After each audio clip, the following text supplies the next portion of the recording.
Hello दोस्तों, स्वागत है आप सभी व्यूवर्स का हमारे चैनल सिद्धि आईएएस पीसीएस पे। तो हमारा जो बीपीएससी मेंस प्रिपरेशन सीरीज में हम लोग एनर्जी अभी कर रहे हैं। एनर्जी का एक सेक्शन हम लोग जिसमें कि सोलर और विंड ऑलरेडी कंप्लीट कर चुके हैं। इस वाले वीडियो में हम लोग बायोमास एनर्जी और न्यूक्लियर एनर्जी, ये दो सेक्शन हम लोग आज कंप्लीट करेंगे इस वीडियो में। तो हम लोग शुरू करते हैं अपना आज का वीडियो। तो बायोमास एनर्जी ये क्या होता है कि जो भी लिविंग एनिमल्स के डेड रिमेन्स हों या फिर जो प्लांट्स के रिमेन्स हो, रेसिड्यू हों, उनका जो निष्कृत वाला जो पदार्थ है, तो उसको हम लोग बोलते हैं बायोमास। अब ये बायोमास कंटेन करता है कार्बन का एलिमेंट। जो कार्बन है, इसी कार्बन की जो केमिकल एनर्जी है, इसको हम लोग बोलते हैं बायोमास एनर्जी। अब इस एनर्जी को हम लोग सालों बरसों से यूज करते आ रहे हैं, दशकों से इसको यूज कर रहे हैं। जैसे हम लोग लकड़ी जलाते हैं या फिर उपले जलाते हैं, तो ये एक तरीके से जो बायोमास एनर्जी है उसी का हम लोग यूज कर रहे हैं। लेकिन ये तरीका थोड़ा सा इन्वायरमेंट के लिए फ्रेंडली नहीं है, क्योंकि इसकी वजह से बहुत ज़्यादा हार्मफुल गैसेस एटमॉस्फेयर में रिलीज होते हैं। इससे मच बेटर तरीका यह है कि हम लोग जो बायोमास है उसको बायोगैस में कन्वर्ट कर लें और उस बायो गैस को हम लोग यूज कर सकते हैं।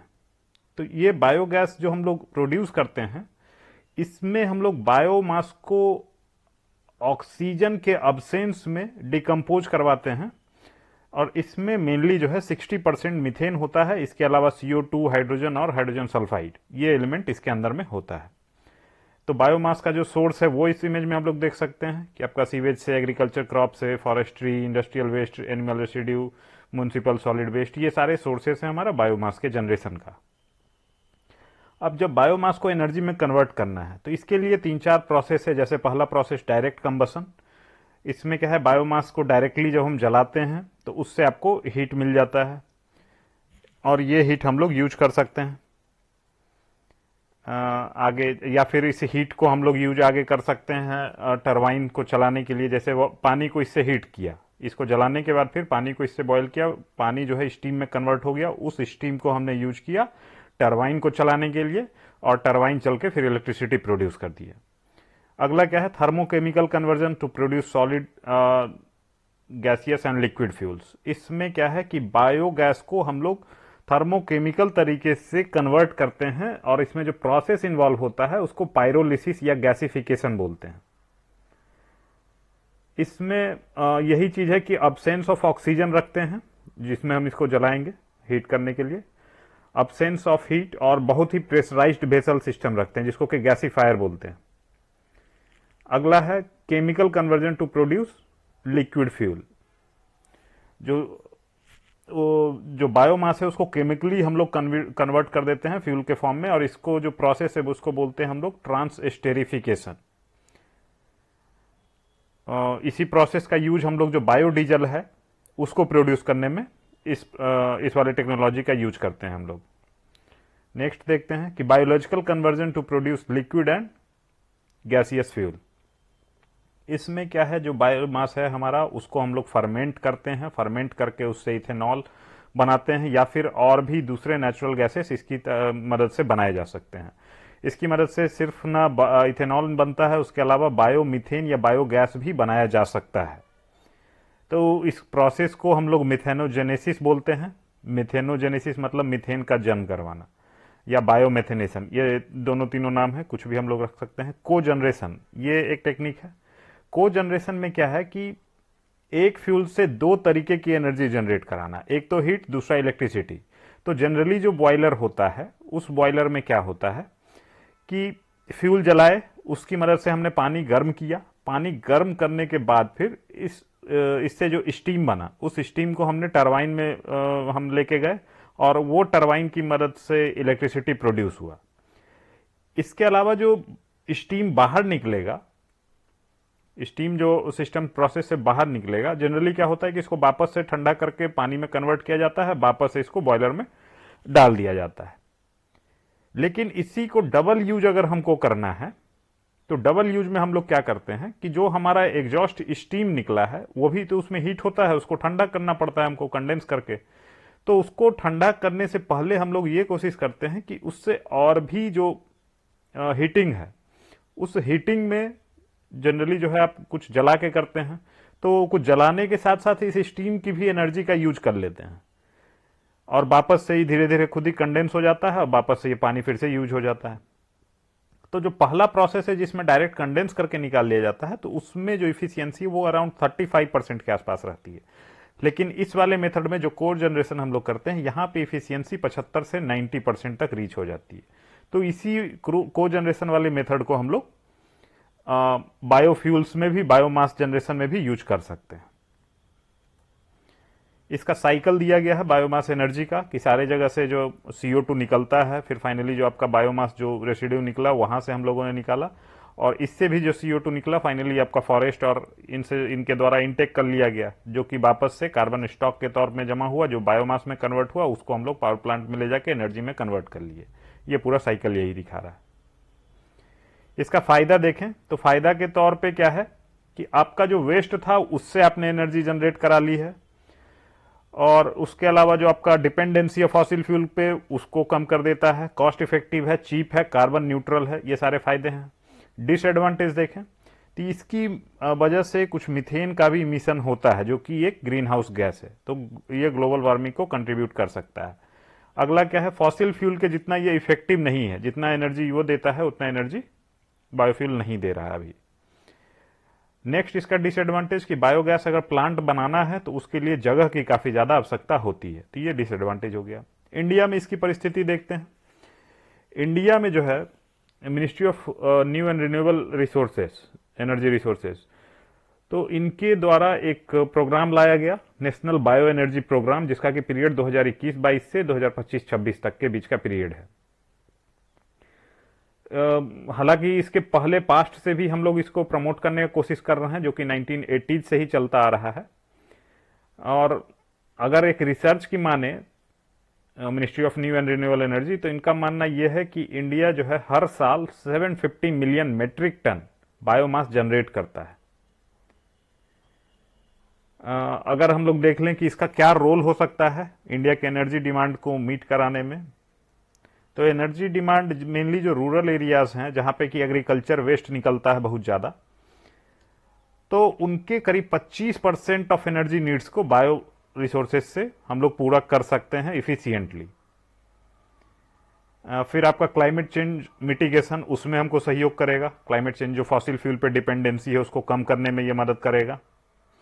मार्केट ग्रोथ किस सेंस में, अब चूंकि इसका मार्केट बहुत ज्यादा रूरल एरियाज में है, तो वहां पे एक नया मार्केट इसका उभर के आ रहा है। इसमें कुछ कुछ नए चीजें भी आई हैं, जैसे जट्रोफा का प्लांट हो गया, नीम का, या फिर और दूसरा वाइल्ड प्लांट है जिसको कि यहाँ पे बायोडीजल के प्रोडक्शन के लिए यूज किया जा सकता है। नेक्स्ट आपका वेस्ट टू एनर्जी वाला पार्ट है, तो आप वेस्ट को कन्वर्ट कर लेते हैं एनर्जी फॉर्म में। Income generation, employment generation, import bill को कम करेगा। तो ये सारा यहाँ पे आंकड़ा के साथ में इस बात को लिखा गया है। आप सिर्फ पॉइंट को ही ध्यान में रख सकते हैं, बहुत ज्यादा याद नहीं रखा जा सकता, दैट्स वाई। आगे देखते हैं हम लोग गवर्नमेंट एफर्ट। गवर्नमेंट क्या है, टारगेट लेके चली है कि 10 गीगावाट हम लोग इंस्टॉल्ड बायोमास पावर 2022 तक जनरेट करेंगे। नेशनल पॉलिसी ऑन बायोफ्यूल ये लाया गया है। फिर बायोमास एंड बैगेज को जनरेशन, इस पे पॉलिसी लाया गया है। फिजिकल इंसेंटिव के तौर पे जो है 10 साल का इनकम टैक्स हॉलीडे, उनको कंसेशनल कस्टम ड्यूटी और ये फैसिलिटी प्रोवाइड की गई है।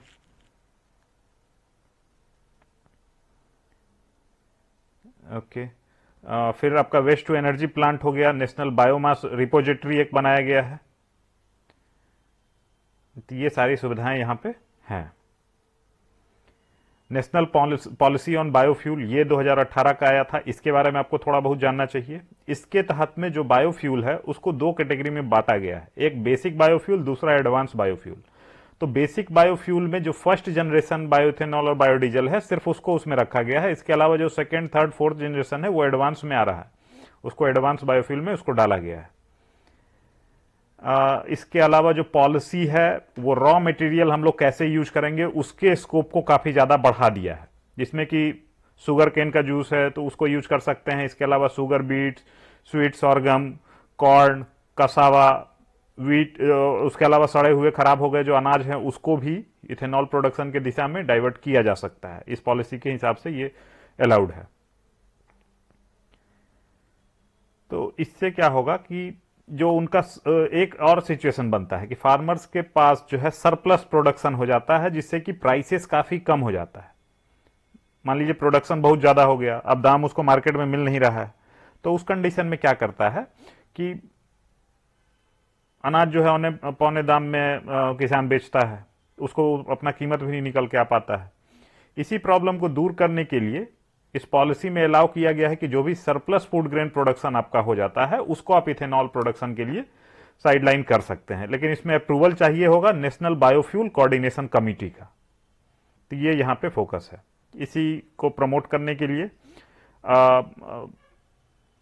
जो एडवांस बायोफ्यूल होगा, जो सेकेंड और थर्ड जनरेशन वाला हो गया, इसको प्रमोट करने के लिए सरकार जो है अलग से टैक्स इंसेंटिव दे रही है, उसका परचेज करने के लिए हायर प्राइस दे रही है, साथ में वायबिलिटी गैप फंडिंग, ये सारा कुछ सपोर्ट प्रोवाइड किया जा रहा है। नेक्स्ट जो चीज इसमें ऐड किया गया है वो है कि बहुत सारे ऐसे नॉन एडेबल वाइल्ड सीड्स हैं, तो नॉन एडेबल जो वाइल्ड सीड्स हैं उसको भी इस पॉलिसी के तहत में बोला गया है कि आप इनकरेज करें बायोफ्यूल प्रोड्यूस करने के लिए। उसके अलावा जो कुकिंग ऑयल है जो यूज हो चुका है, 3 बार 4 बार यूज हो चुका है, तो उसको हम लोग बायोफ्यूल में कन्वर्ट कर सकते हैं। और वैसे क्रॉप्स को प्रमोट करने को बोला गया है जिसका कि जेस्टेशन पीरियड कम है, कम समय में वो फसल तैयार हो जाएगी और उससे हम लोग बायोफ्यूल बना सकते हैं। तो ये यहाँ पे कुछ कुछ चीजें नेशनल पॉलिसी में दी गई है। बायोफ्यूल का जो पॉलिसी था 2018 का, ये आपका 4 जनरेशन का बायोफ्यूल है। पहला जनरेशन वैसा आइटम्स जो कि मेनली फूड आइटम्स हैं हमारे, जैसे आपका शुगर केन हो गया, सोयाबीन हो गया, तो उनसे बनाने का बाद उनसे अगर हम लोग बायोफ्यूल बनाते हैं तो वो फर्स्ट जनरेशन बायोफ्यूल कहलाएगा। सेकेंड जनरेशन वाला जो हमारा एग्रीकल्चर रेसिड्यू या वुड चिप जो वेस्टेज निकल के आएगा उससे अगर हम लोग बनाते हैं तो सेकेंड जनरेशन। तीसरे जनरेशन वाला हम लोग एल्गी से प्रोड्यूस कराते हैं बायोफ्यूल। चौथा में हम लोग माइक्रो ऑर्गेनिजम्स जो छोटे छोटे कीटाणु विषाणु हैं उनका प्रयोग करते हैं बायोफ्यूल बनाने के लिए। तो ये 4 जनरेशन हो गए। इसके अलावा नेशनल पॉलिसी ऑन बायोफ्यूल जो 2018 वाला था, इसमें कुछ कुछ अमेंडमेंट लाया गया है कुछ दिनों पहले ही। एक अमेंडमेंट क्या है कि ज्यादा और उसको ब्रॉड कर दिया गया है कि और भी आइटम्स बायोफ्यूल के लिए प्रयोग में लाए जा सकते हैं, उसका परमिशन दे दिया गया है। इथेनॉल ब्लेंडिंग का टारगेट जो 20% का टारगेट था 2030 का, कि हम लोग अपना टोटल जो पेट्रोल है उसमें 20% इथेनॉल मिला के हम लोग अपना सेल करेंगे, इस टारगेट को रिवाइज करके बोल दिया गया कि 2025-26 तक हम लोगों को 20% का टारगेट अचीव करना है। इसको प्रमोट करने के लिए make in India, special economic zone में प्रोडक्शन, एक्सपोर्ट ओरिएंटेड यूनिट्स, वहां पे इसको एस्टैब्लिश करने पे बात किया गया है। जो एनबीसीसी था, नेशनल बायोफ्यूल कोऑर्डिनेशन कमेटी, उसमें भी नए मेंबर्स को ऐड करने के लिए ताकि बेहतर तरीके से सिंक्रोनाइजेशन हो, कोऑर्डिनेशन हो बाकी सारे डिपार्टमेंट्स के बीच में, सारे मिनिस्ट्रीज के बीच में, तो वो कोऑर्डिनेशन पे भी इसमें काम किया गया है। एक्सपोर्ट ऑफ बायोफ्यूल इसको प्रमोट किया गया, इसको बोला गया कि अलाउ किया गया है, आप बायोफ्यूल एक्सपोर्ट भी कर सकते हैं इस पॉलिसी के तहत में। अगला है आपका नेशनल बायो एनर्जी प्रोग्राम। तो ये नेशनल बायो एनर्जी जो प्रोग्राम है इसके तहत में मेनली 3 चीजें हैं।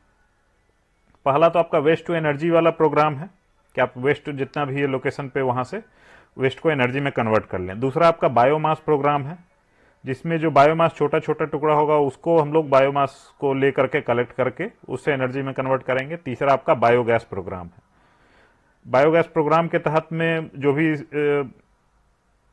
स्मॉल या मीडियम साइज का बायोगैस प्लांट एस्टैब्लिश कोई भी फैमिली मेंबर अगर करता है, कोई भी गांव में अगर करता है, तो उसको सपोर्ट प्रोवाइड किया जाएगा। ये हो गई बात। इसके अलावा कुछ और इनिशिएटिव्स हैं, जैसे प्रधानमंत्री जीवन योजना। जीवन के अगर फुल फॉर्म देखें तो जैव ईंधन वातावरण अनुकूल फसल अवशेष निवारण। इसमें आपको बायोइथेनॉल बनाने पे ही फोकस है, और जो फॉरेस्ट वेस्ट, फॉरेस्ट नहीं, जो आपका फसल का क्रॉप रेसिड्यू बच जाता है, फसल का अवशेष, उसको जो है जैव ईंधन में कन्वर्ट करने पे फोकस है। नेक्स्ट आपका जो रूको होता है, repurpose used cooking oil, FSSI ने इसमें बोला है कि इसको आप जो है बायोडीजल की तरफ कन्वर्ट करने में यूज कीजिए। नेक्स्ट स्कीम आया था गोवर्धन स्कीम। इसमें भी क्या है, जो ऑर्गेनिक वेस्ट होगा उसको बायोगैस और फर्टिलाइजर में कन्वर्ट करने पे इस स्कीम के तहत में बल दिया गया है।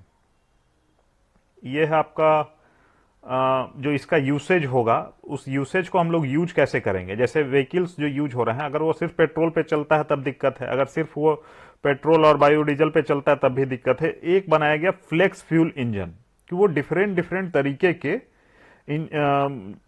जो फ्यूल होगा उस पर चलेगा। ये यहाँ पे एडवांटेज है, यही इसके बारे में एडवांटेज। ये बहुत ज़्यादा इंपॉर्टेंट नहीं है, बट स्टिल अगर आपको कहीं पे पॉइंट अगर मेंशन करना हो उसके बेसिस पे मैंने इसको इंक्लूड कर लिया है। आगे आपका बच जाता है न्यूक्लियर एनर्जी। तो न्यूक्लियर एनर्जी क्या है, जिसमें जो न्यूक्लियर रिएक्शन है उसको हम लोग यूज करते हैं इलेक्ट्रिसिटी प्रोड्यूस करने के लिए। तो जो न्यूक्लियर रिएक्शन है वो दो तरीके का हो सकता है, न्यूक्लियर फिजन या न्यूक्लियर फ्यूजन। न्यूक्लियर फिजन में क्या है कि एक बड़ा एटम है जिसको कि हम लोग छोटे टुकड़ों में वो टूटता है, उससे जो एनर्जी निकलती है वो आपका न्यूक्लियर फिजन। न्यूक्लियर फ्यूजन क्या प्रोसेस होता है, जिसमें दो छोटे छोटे पार्टिकल मिलके एक बड़ा पोर्शन कुछ बनाते हैं, तो वो फ्यूजन है। फ्यूजन में मतलब ऐड होने वाली बात है, फिजन में तोड़ने वाली बात है। इसमें जो प्रोसेस देखें तो उस प्रोसेस को भी हम लोग आगे समझेंगे। जैसे ये है प्रोसेस, तो इसमें होता यह है कि जो न्यूक्लियर एनर्जी से न्यूक्लियर रिएक्शन से हीट जनरेट होता है, उस हीट को हम लोग यूज करते हैं पानी को स्टीम में कन्वर्ट करने में। फिर वही स्टीम जो है टरबाइन में जाता है, ये टरबाइन आपको इलेक्ट्रिसिटी जनरेट करके देता है। तो बिल्कुल यही सेम प्रोसेस है, सिमिलर प्रोसेस है। और न्यूक्लियर फिजन और फ्यूजन यहाँ पे समझाया गया है। इसमें यही कि न्यूट्रॉन है आपका, न्यूट्रॉन को यूरेनियम 235 पे रिएक्ट कराया गया, यूरेनियम 236 बना, जिससे कि आपका बैरियम 144 और क्रिप्टियम 89 ये बना। उसके अलावा 3 न्यूट्रॉन और प्रोड्यूस हो गए। न्यूक्लियर फ्यूजन में देखें तो ड्यूटेरियम और ट्राइटियम, ये दो एलिमेंट को जब केमिकल रिएक्शन यहाँ पे न्यूक्लियर फ्यूजन इनका कराया गया, तो उस फ्यूजन के बाद फिर एक न्यूट्रॉन और एक हीलियम ये निकल के आया, तो फ्यूजन वाला प्रोसेस हो गया। इसको हम लोगों ने समझ लिया। एडवांटेज आपका ऑपरेटिंग कॉस्ट कम है, क्लाइमेट वाला जो इशू है उसको सॉल्व करता है, बहुत सारे मेथड्स में इसको यूज कर सकते हैं, रिलायबल सोर्स ऑफ एनर्जी है। डिसएडवांटेज, इनिशियल इन्वेस्टमेंट काफ़ी ज़्यादा है, हेल्थ हैजार्ड्स वो हो सकता है। उसके अलावा यूरेनियम इसका जो मिनरल सोर्स है, जो मेन इसका फ्यूल है, उसका भी खोजना, वो भी उसका रिसोर्स कहाँ पे है कहाँ नहीं है, वो एक स्ट्रेटजिक एसेट बन के आ जाता है आगे। नया न्यूक्लियर प्लांट अगर बनाना है तो उसमें आपका जेस्टेशन पीरियड वो काफ़ी ज़्यादा है, काफ़ी लंबा टाइम इसको बनाने में आपको लगता है। इंडिया में देखें तो इंडिया ने 1948 में ही एटॉमिक एनर्जी एक्ट 1948 ये लेके आया था। इसके तहत में एटॉमिक एनर्जी कमीशन बनाया गया था। तो हमारा पहला 2 रिएक्टर जो है तारापुर में बनाया गया, जो कि हम लोग इंपोर्ट किए थे। पहला इंडिजिनसली जो बनाया गया था वो आपका कलपक्कम, जो तमिलनाडु का है, ये बनाया गया था।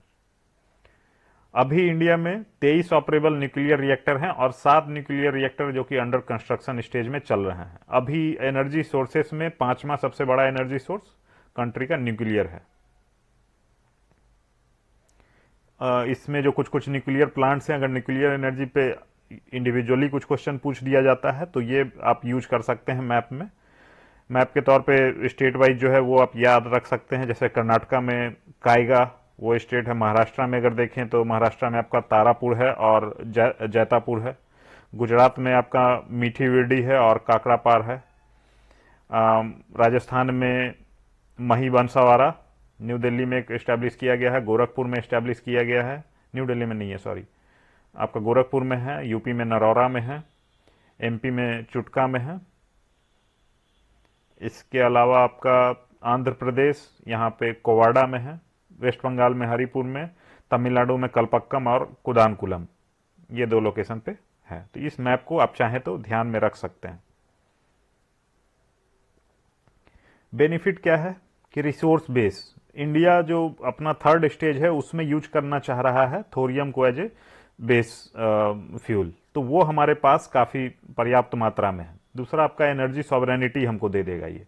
हम लोग अभी डिपेंडेंट है कोल और ऑयल पे, ऑयल हम लोग बाहर से मंगवाते हैं, तो इंपोर्ट डिपेंडेंस है, तो वो एनर्जी सॉवरेनिटी हमारे पास नहीं है। अगला आपका ये फ्यूल जो होगा आपका क्लीन होगा, इमिशन का उतना ज़्यादा कोई इसमें प्रॉब्लम नहीं है, तो हमारा क्लाइमेट गोल है उसको मीट करने में मदद मिलेगा। इकोनॉमिक बेनिफिट कैसे, क्योंकि आपका जो इंपोर्ट करने में खर्च जाता है, हमारा फिस्कल डेफिसिट को प्रभावित करता है, करंट अकाउंट डेफिसिट को प्रभावित करता है, तो उसमें हम लोग को सहयोग मिलता है। उसके अलावा न्यूक्लियर नेशनल सिक्योरिटी, जैसे जब हम लोग न्यूक्लियर एनर्जी की दिशा में बात करते हैं तो हमारा जो न्यूक्लियर रिएक्टर वाला है, न्यूक्लियर मिसाइल्स वाली बात है, तो उसमें भी हम लोग एडवांस होते हैं साथ साथ में।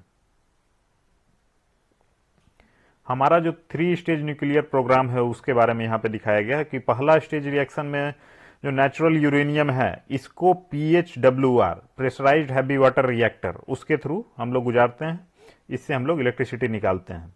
इससे जो हमारा आउटपुट निकलेगा वो डिप्लीटेड यूरेनियम और प्लूटोनियम निकलेगा। इसका जो प्लूटोनियम है वो प्लूटोनियम हम लोग सेकेंड स्टेज में यूज करेंगे, और इसको दिया गया है प्लूटोनियम फ्यूल्ड फास्ट ब्रीडर, और साथ में इसको थोरियम भी हम लोग यहां पे डाल देते हैं। तो थोरियम एक्चुअली यूज हम लोगों ने किया है कि यूरेनियम 233 यहां से हम लोग बना लें। नेक्स्ट स्टेज क्या है कि यूरेनियम 233 यहां पे फ्यूल्ड ब्रीडर रहेगा, इसमें हम लोग ऊपर से थोड़ा सा थोरियम डालेंगे और इस थोरियम की मदद से एनर्जी फिर से जनरेट होगा। तो ये तीसरा स्टेज है। ये 3 स्टेज में हम लोग इसको अपना एनर्जी जो इसी को प्रमोट कर रहे हैं।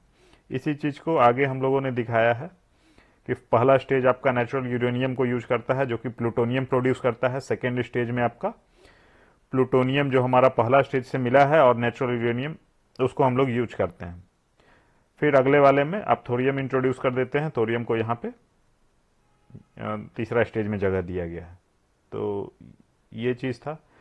अब इसके साथ में जो कंसर्न एसोसिएटेड है न्यूक्लियर एनर्जी के साथ में उसको देख लेते हैं कि न्यूक्लियर डिजास्टर ये एक बहुत बड़ा डर का फैक्टर है कि अगर कुछ डिजास्टर या इस टाइप का कुछ सिचुएशन आता है, रेडिएशन का लीक होता है, तो वो बहुत ही खराब सिचुएशन प्रोवाइड करता है जो कि आने वाली कई पीढ़ियों पर अपना निशान छोड़ के जाता है। जैसे आपका जो चेरनोबिल इवेंट हुआ, फुकुशिमा 2011 का नेचुरल डिजास्टर, तो ये सारा कुछ इंसिडेंट की वजह से उस एरिया में रहना ही मुश्किल हो जाता है। Genetic mutation, genetic defect, psychological problems, ये सारा कुछ आदमी में दिखने लग जाता है। इसके साथ में अगर इसको मैनेज करना है तो उसका कॉस्ट भी बहुत ज्यादा है। जैसे फुकुशिमा जो 2011 का डिजास्टर था, वहां पे सुनामी आई थी, तो वो इंसिडेंट के बाद फिर उसको एरिया को क्लीन अप करने में $600 बिलियन का लगभग खर्च आया है। तो क्लीन अप कॉस्ट काफी ज्यादा है। फिर आपका कॉस्ट ओवररन, बहुत ही ज्यादा कैपिटल इंटेंसिव होते हैं ये। और कुछ कुछ नए अभी रिएक्टर बनाए हैं जिसमें कि बहुत ज्यादा कॉस्ट ओवररन देखने को मिला है। जैसे साउथ कैरोलिना में एक बनाया गया था, उसमें करीब $9 बिलियन खर्च हो गया, उसके बाद फिर उसको अबैंडन कर दिया गया, बोला अब नहीं इसमें काम करेंगे, बहुत ज्यादा इसमें पैसा लग रहा है। नेक्स्ट आपका आउटडेटेड टेक्नोलॉजी। तो हमारा जो करीब 24 फॉरेन रिएक्टर है हमारे पास जिसको कि अप्रूवल मिला हुआ है। 6 डिजाइन ऐसा है जो कि आपका ऑलरेडी इसका प्रॉब्लम हम लोग कुदानकुलम में फेस कर रहे हैं। 12 रिएक्टर जो हम लोग प्रपोज्ड है वो हम लोग यूएसए से मंगाने वाले हैं, और वही रिएक्टर यूज होने वाला है जो कि साउथ कैरोलिना में यूज हुआ है और वहां पे $9 बिलियन इन्वेस्ट करने के बाद उसको अबेंडन किया गया है। तो ये आउटडेटेड टेक्नोलॉजी है इस फील्ड में। लोकल्स के द्वारा प्रोटेस्ट ये देखने को मिलता है। जब फुकुशिमा का इंसिडेंट हुआ था तो उसके बाद फिर इंडिया में भी जो मीठी विड्डी न्यूक्लियर रिएक्टर है गुजरात का, वहां पे प्रोटेस्ट देखने को मिला था। इसके अलावा जो इक्विपमेंट मैन्युफैक्चरर हैं, सप्लायर हैं, वो लोग भी न्यूक्लियर डिजास्टर की लाइबिलिटी को एक्सेप्ट करने में आनाकानी करते हैं काफी ज्यादा। इससे क्या है कि और भी ज्यादा लगता है कि हाँ ये तो हो सकता है मशीन में ही कुछ फॉल्ट है, इसी वजह से जिम्मेदारी अपनाने में ये सक्षम नहीं है। अगला क्या है कि अल्टरनेटिव हमारे पास चीपर रेट में अभी उपलब्ध हो गया है। जैसे जो आपका सोलर और विंड है, वहां पे हमको 2 से 4 रुपए लगभग कॉस्ट पे हम लोग पर यूनिट लेके आ गए हैं इलेक्ट्रिसिटी प्रोडक्शन का। जबकि इससे जो प्रोडक्शन है हमारा जैतापुर से, तो वहां पर यूनिट का कॉस्ट 9 रुपया लगभग आ रहा है। मीठी विड्डी से आपका 12 रुपया पर यूनिट का कॉस्ट आ रहा है। तो ये उसके ग्रोथ को हैम्पर कर रहा है। फिर आपका फॉरेन रिसर्च उस तरीके का नहीं है, फॉरेन जो सपोर्ट है उस तरीके का नहीं है, क्योंकि इंडिया जो है एनएसजी का मेंबरशिप इंडिया के पास नहीं है और इंडिया ने एनपीटी साइन नहीं किया है। तो ये कुछ कुछ चैलेंजेज हैं इस डायरेक्शन में। तो ये 2 सोर्स ऑफ एनर्जी आपका कंप्लीट हो गया है। इसके अलावा कुछ कुछ और सोर्सेस बचे हैं, उसको हम लोग आगे आने वाले वीडियो में कंप्लीट करने की कोशिश करेंगे। इसका अगर पीपीटी चाहिए तो वो पीपीटी आपको मिल जाएगा, टेलीग्राम ग्रुप है हमारा, उसका लिंक इस वीडियो के डिस्क्रिप्शन में डाला है, वहां से जाके आप हमारा पीपीटी का डाउनलोड कर सकते हैं। So that's all we have for today. Thank you for watching.